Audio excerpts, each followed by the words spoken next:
Olá, assinante da TV Destaque, estamos aqui para mais um programa Direitos e Deveres, Cidadania e Ação, programa preocupado em informar e trazer maior cidadania, fortalecendo os laços da sociedade. Hoje temos um entrevistado de grande destaque no mundo jurídico e eu aqui com a minha colega Tatiana Fiore. Mais uma vez, a alegria de estar compartilhando o programa com você, Tatiane.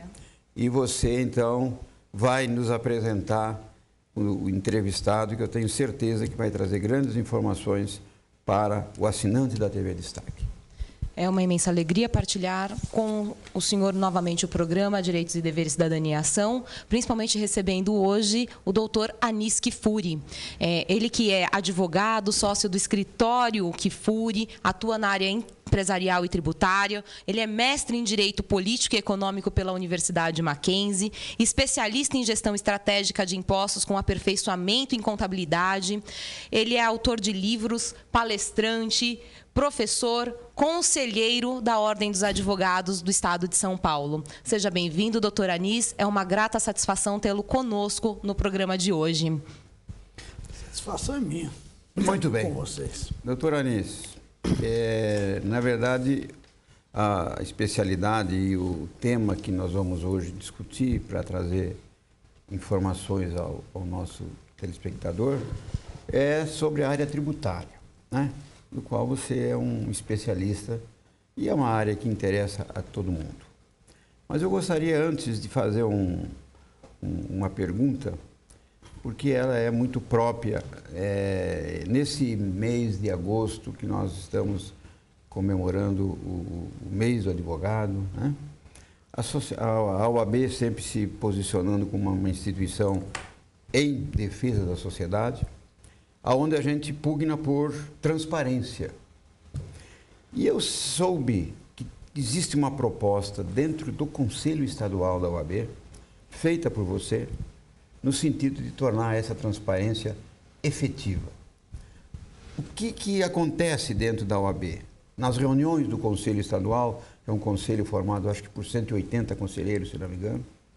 Que proposta é essa para que você possa mostrar para o telespectador que a OAB não é só o que ela fala, mas os seus integrantes também estão buscando o aprimoramento dentro da própria OAB? Muito bom. Em primeiro lugar, eu quero cumprimentar o telespectador, dizer da satisfação que é poder utilizar esse espaço para a gente falar de cidadania, para a gente falar de questões importantes. Quero cumprimentar, Clóvis, aqui a sua presença, o seu convite, junto com a Tatiana, dois grandes amigos e brilhantes colegas. E é uma honra estar aqui participando do programa com vocês.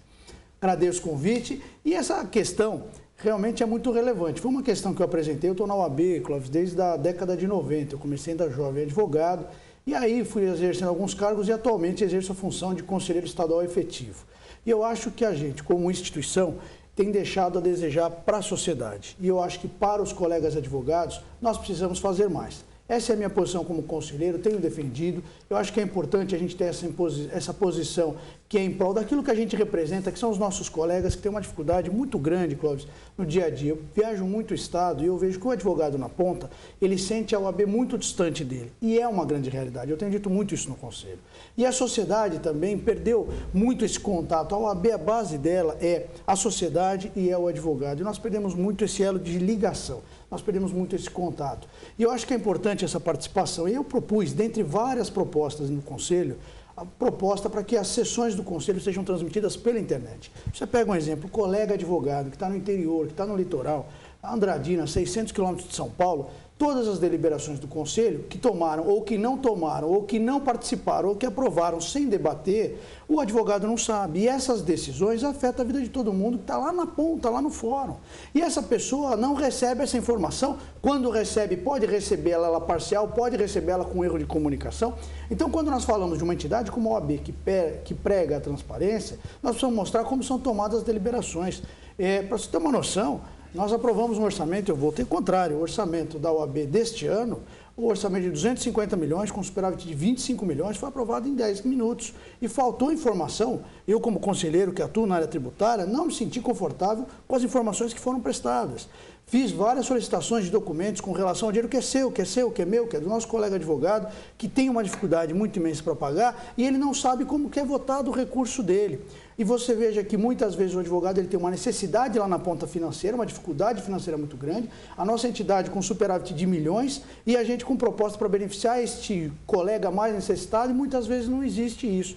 Então eu acho que é importante, dentro do processo democrático, que a sociedade acompanhe, que veja quais são as posições dos conselheiros, qual é a posição da diretoria, o que o presidente se compromete, até porque, Cláudio, eu quero aqui registrar, isso é público, eu protocolei na ordem, propostas que a gente faz na sessão do conselho, que eu fiz na sessão do conselho em dezembro, foram retiradas de pauta.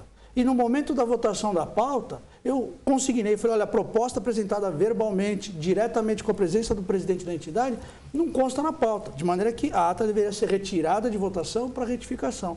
E ela foi votada.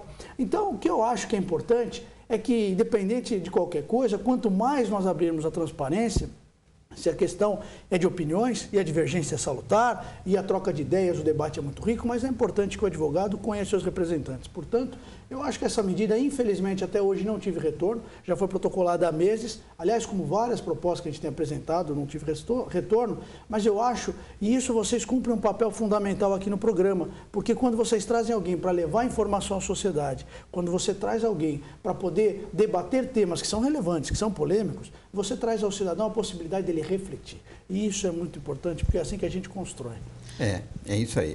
Na verdade, então, veja bem, é um posicionamento interessante, porque quando a gente cobra a transparência dos outros, exatamente, nós teríamos também que dar o exemplo, que sermos o primeiro a dar o exemplo. Acho como que acontece, Clóvis, como acontece com o processo. Você pega os processos da ordem, nós estamos ainda fazendo o mesmo estilo de processo do tribunal.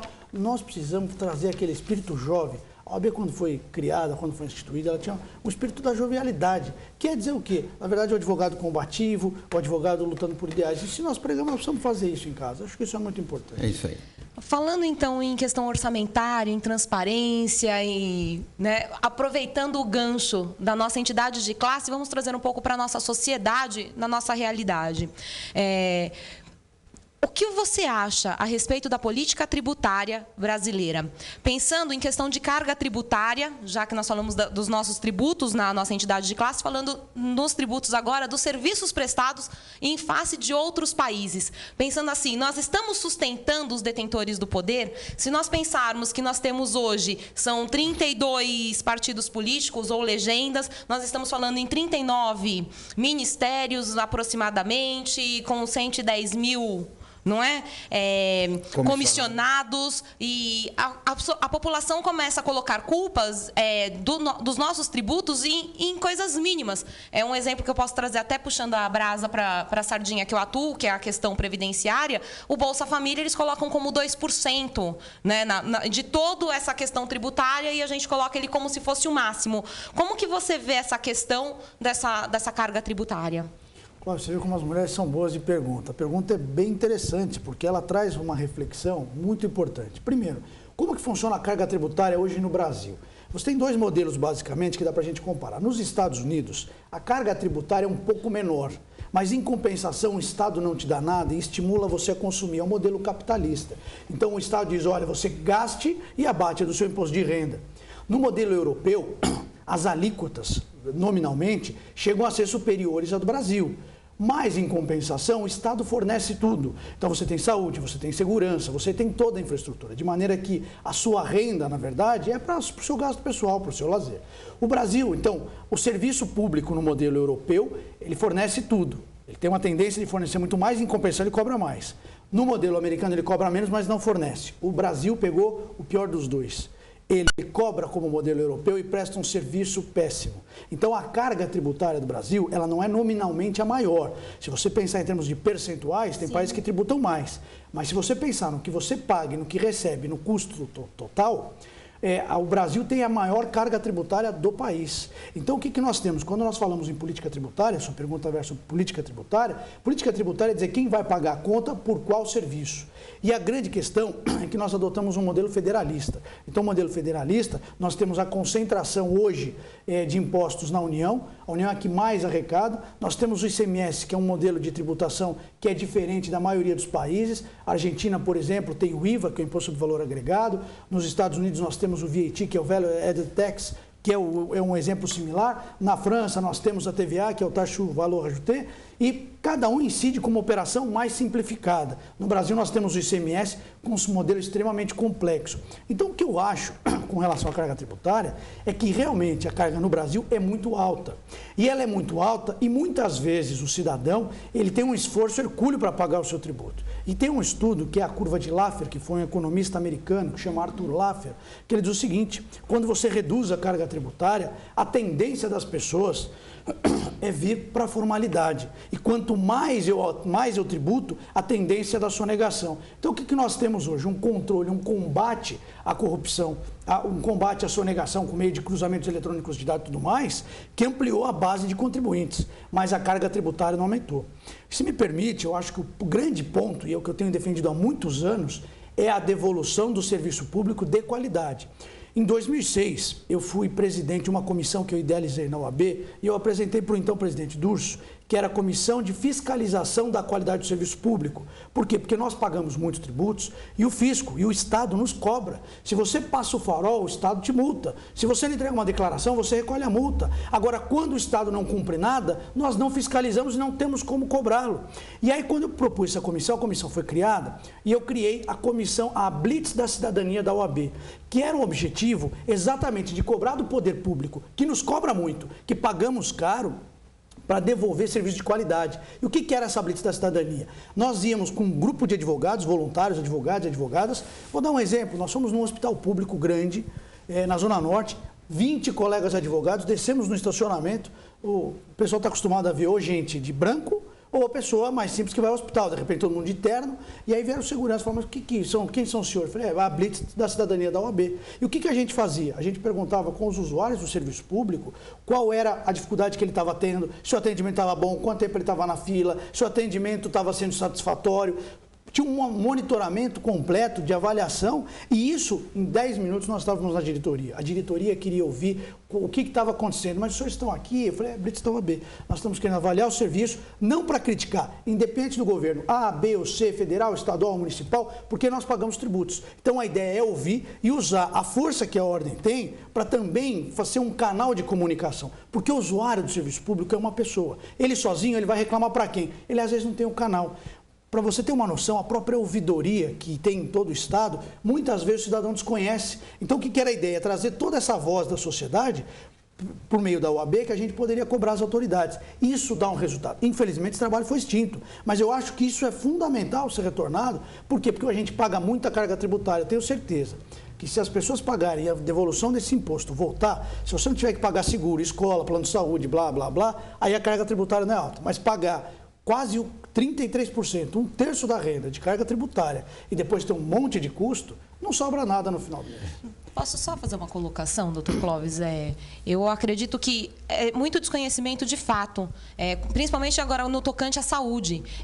No final do ano, últimos dados que nós estamos utilizando da Agência Nacional dos Fiscais, né? Eles falam que só para as questões de seguridade social, os tributos foram arrecadados em torno de 57, quase 58% de toda a totalidade dos tributos. E quando a gente fala em seguridade social, então, a gente está arrecadando para a saúde, para a assistência e para a previdência social. E aí eles vêm com uma questão de um déficit inexistente para justificar um monte de contas e não destinar de forma adequada o dinheiro, a prestação para a sociedade. O que eu gostaria de saber, rapidamente, é o seguinte, na questão do SUS, já que tocou no assunto, eu sei que existe uma ação correndo, já ouvi comentários a respeito, se não me falha a memória, até teve uma sustentação do Dr. Ives Granda recentemente num processo que fala com relação à questão do SUS e das correções para essas prestações de serviço. em função da questão de tabela, que parece que vou falar até o nome do hospital, que era a Beneficência Portuguesa, recolhe, ou estão recebendo as prestações desses valores, uma mesma tabela desde 2005. Nunca houve a correção dessa tabela. Isso procede? Como é que funciona? Isso estaria dentro dessa política tributária? Então, a política tributária tem que estabelecer qual é... Você tem 2 pontos que eu acho que são extremamente importantes. Primeiro é a quantidade de recursos que você vai destinar para aquela área. Esse primeiro ponto. Então, o que eu sempre falo, por isso que é importante ver a questão orçamentária. Não adianta dizer que a prioridade é a saúde, e aí você vai olhar o orçamento e o orçamento não tem recurso para a saúde. Ou você não tem atualização, você não tem valorização. Então, como você mede qual é a política que qualquer governo vai desenvolver, é pela quantidade de recursos que ele vai investir. Mas não basta só a quantidade de recursos, tem a gestão desse recurso. Então, combate à corrupção, a forma da gestão. Por exemplo, na área pública, o funcionário, e aí teve denúncias desse caso de corrupção, como funcionário que ganha para estar no plantão e não está, também comete um dano ao erário público. Quando você não reajusta uma tabela e deixa os valores defasados, você, mais uma vez, acaba trazendo um prejuízo na prestação de serviço na ponta. E o cidadão não acompanha isso, porque ele não conhece o mecanismo de funcionamento. E também tem um detalhe, não basta construir hospitais, porque muitas vezes, politicamente, diz construir um hospital, construir 2. O problema não é construir, o problema é manter, o problema é ter equipamento. E muitas vezes o paciente não sabe o que tem no estoque daquele hospital de equipamento, de material cirúrgico, de material de medicamento. Então, tudo isso é importante quando nós falamos em questão orçamentária, que haja transparência e que haja exatamente essa infraestrutura necessária. Se você tiver uma remuneração menor, não adianta ter um hospital suntuoso se você não tem verba. E isso passa por discussão. Só para trazer um paralelo, você falou da saúde e falar da educação. Nós temos uma política que focou o país como uma pátria educadora e, ao mesmo tempo, nós tivemos uma política de corte dos financiamentos estudantis. Então, quer dizer, a política ela não se coaduna com a questão orçamentária. O que nós precisamos repensar é que a população conheça um pouco mais do orçamento público, para que aí sim ela possa comparar o discurso, que é bonito, mas com a realidade factível, pragmática, que é com quanto eu invisto que vai dar certo. Não adianta você em casa, aqui quem está nos assistindo, uma dona de casa, ela diz assim, não, nós vamos fazer um grande jantar, eu vou dedicar tudo para um grande jantar, eu tenho R$5 de verba. Não fará um grande jantar. Então, nós precisamos ter o recurso adequado e a dona de casa em casa, lá no seu orçamento doméstico, ela é a presidente da República. Ela pega o salário dela, do marido, ela diz, bom, a gente tem que pagar a escola do filho, então isso é tanto o Ministério da Educação, nós vamos pagar o supermercado, é o Fome Zero da vida, e aí nós vamos montando o orçamento. Então, infelizmente, como as pessoas desconhecem, você tem gastos relevantíssimos em áreas que não são tão necessárias, como você bem pontuou, e áreas essenciais que não tem. Você que atua na área previdenciária, aliás, uma grande advogada nessa área, sabe qual é a carência do segurado hoje, que muitas vezes tem um benefício negado, pessoas que têm extrema necessidade e alegam déficit. E que, na verdade, esse déficit não tem, porque a carga tributária é alta e a folha de pagamento é extremamente onerada por conta da carga tributária no Brasil. Exato. Muito bem. Doutor Kfouri, a gente começa a falar disso aí, vão surgindo tantas perguntas e subperguntas e dúvidas, mas a gente trabalha, lamentavelmente, com o tempo, né? E o Fábio Mantovani, o nosso técnico aqui, ele fica desesperado lá com os seus dedinhos, né? Está faltando até dedo já para a gente encerrar o bloco. Então, nós estamos encerrando esse primeiro bloco, né? Lembrando ao telespectador que o programa é reprisado às terças-feiras, às 7h30 da manhã, e aqueles que não puderem assistir na televisão, eventualmente, uma vez que a televisão é local, aqui em Guarulhos, poderão assistir o programa lá no site Proleges, na TV Proleges, onde todas as nossas gravações, todas as nossas entrevistas estão lá em tempo real para que as pessoas possam acessá-la e buscar a informação que a gente traz, informação sempre de qualidade para que a cidadania seja fortalecida. Vamos a um breve intervalo e voltamos já.